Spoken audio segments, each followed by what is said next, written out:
So we're going to do a little exercise right now just to see how adaptable you are. I'd like everybody to stand up, please.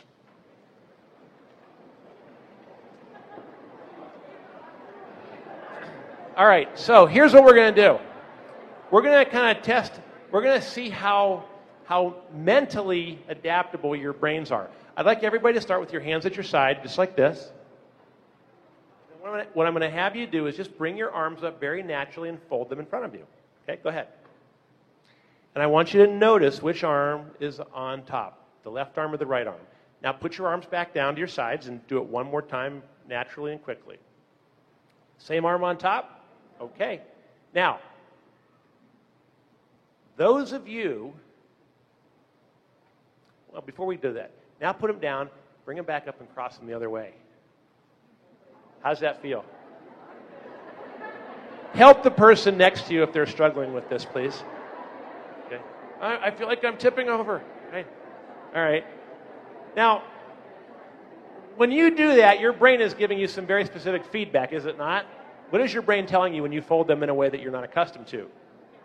This is wrong. Go back to the right way. Okay? So go back to the right way, the way that feels natural for you. According to the researchers at McKinsey, those of you with your right arms on top typically excel in the romance department. No switching arms, please. Now, those of you teachers who are single, go ahead, take a look around, see what's, check out your peers here. Okay. Now, we're going to do another iteration of this. So now please put your hands down to your side again. Only this time, rather than crossing your arms, I'm going to have you bring them up in front of you and cross your fingers together. So great, go ahead and do that. And see which thumb is on top. Okay? Left thumb or right thumb. Put them back down to your sides. Bring them up again quickly. Same thumb on top. Awesome. Now switch. Now switch them. How's that feel? Does that feel like holding somebody else's hand kind of right now? You're like, ugh! I don't want to do it that way. Go back to the right way, the way that feels most comfortable. You want to know what this means? Those of you with your left thumbs on top, highly intelligent. Very, very analytical.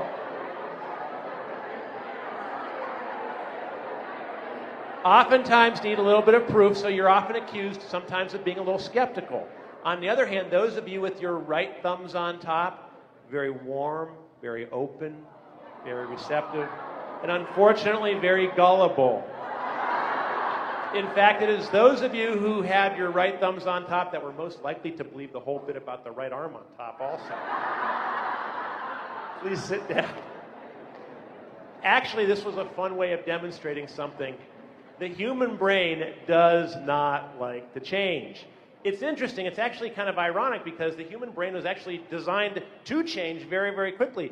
But the human brain is also designed for efficiency. And what that means is that any time we get into a habit of doing something one way, the brain gets very good at it. Think of signing your name, for example. You can do that. How many of you could sign your name just as it would look identical if you closed your eyes?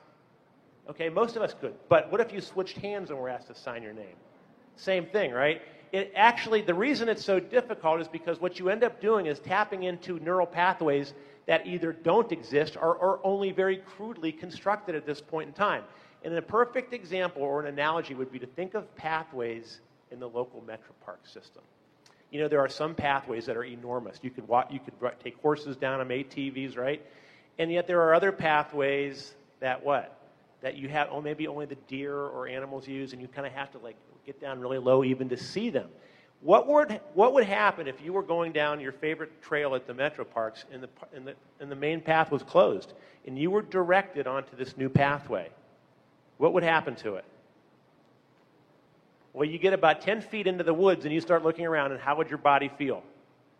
Like, I don't recognize this place. In fact, I want to get back to the other path as soon as I can. I wonder where it opens up again.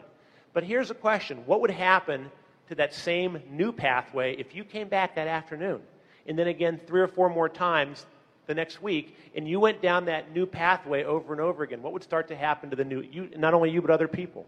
what would start to happen to that pathway? It would get trampled down, right? The branches would break away, and you become far more comfortable on that pathway. The human brain goes through the exact same processes. And any time we break new ground, that's why when we break new ground, it's oftentimes, that's when it feels the most awkward. But after about 30 days or so of doing something a different way, the brain says, okay, I guess this is okay. And any old pathways that we don't go down as often, what starts to happen to them in the woods? They grow over, right? And the human brain does exactly the same thing. It's a process called pruning. So we literally can recreate ourselves almost any way imaginable. There's a really interesting quote I wanted to share with you on this.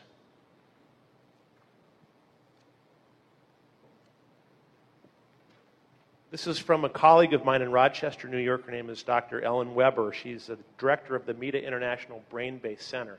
She says the brain changes as a function of where an individual focuses his or her attention. Every time I worry, I grow and link new brain cells specifically for that purpose. And over time, I get even better at it. But you can focus your attention on positive behavior and grow those connections as well. The brain can be wired for positive or toxic behavior. It's up to each individual to decide which will become more predominant for him or her. There's an amazing area of research called neuroplasticity, which basically tells us now that our brains, in terms of the ability to learn new information, learn new habits, new skills, remain almost completely plastic until the age of 80. And even then, it's a slow degrade from there. While our physical dexterity may change, we are able to learn new things, new behavior patterns, even develop new attitudes well up into our 80s. Now, you've heard the phrase before, you can't teach an old dog. That is fundamentally false unless the old dog has no interest in learning new tricks, which is more often the case. But I find it extremely refreshing and then very encouraging to note that we can rewire ourselves almost indefinitely well up into our 80s. Okay?